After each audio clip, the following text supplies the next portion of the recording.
গরু ব্যবসায়ীকে অপহরণের অভিযোগে পুলিশের জালে অপহরণকারীরা উদ্ধার ব্যবসায়ী। সূত্রের খবর, মঙ্গলবার আসানসোলের সালানপুর থানার অন্তর্গত কালীভাতর এলাকা থেকে এক গরু ব্যবসায়ীকে অপহরণ করে দুষ্কৃতীরা। জানা যায়, ব্যবসায়ীর নাম শামসুল আনসারি, বয়স 53 বছর। স্থানীয় বাসিন্দা আলম আনসারি জানান, অপহরণকারীরা ব্যবসায়ীর পরিবারের সদস্যদের কাছে ফোন মারফত প্রায় লক্ষাধিক টাকা মুক্তিপণ চায়।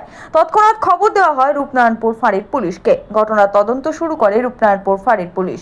কিডন্যাপ করে নিয়ে যাচ্ছিল। এখন খবর পেলাম যেটা চুরুলিয়ায় ধরা পড়েছে। কি হয়েছিল, ঘটনাটা কি হয়েছিল? এই যে কিডন্যাপ করে নিয়ে গেছিল। কে ছিল যাকে কিডন্যাপ? শামসুল আনসারি, কালীপথর। কি করতো সে?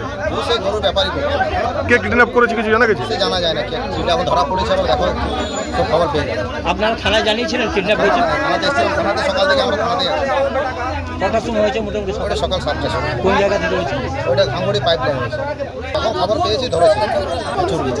কত টাকা দাবি করেছিল তারা? প্রথম দাবি করেছিল 10 লাখ টাকা, তারপর 3 লাখ টাকা এসেছিল। এ বিষয়ে সালানপুর ব্লক তৃণমূল কংগ্রেসের সহসভাপতি ভোলা সিং জানান, পুলিশের তৎপরতায় অপহরণকারীরা ধরা পড়েছে এবং ব্যবসায়ীকে উদ্ধার করা সম্ভব হয়েছে। সকালে যেটা শোনা গেছে, একজনকে আমাদের কালীপাথরে একজন লোক আছে, ওকে তুলে নিয়ে গেছে ঝাড়খণ্ডের লোকে। ওটা ছোট ব্যবসায়ী আছে, ও পয়সা চাইছিল ওর থেকে। এটা কিডন্যাপিং মতনই হয়েছে। পুলিশ ভালো কাজ করেছে। পুলিশ যখনই ইনফরমেশন পেয়েছে, মোবাইল ট্রেস করে ওকে ধরা হয়েছে। মনে হচ্ছে জামুরিয়া ওইদিকে কোথাও ধরা হয়েছে। সব জায়গায় পুলিশ ব্লক করেছিল।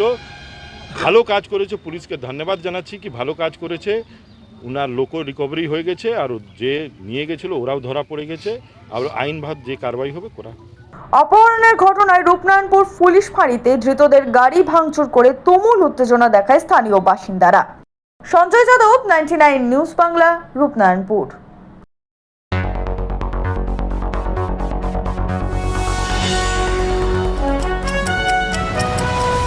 আপনারা দেখছেন 99 নিউজ বাংলা। বদলাবো আমরা।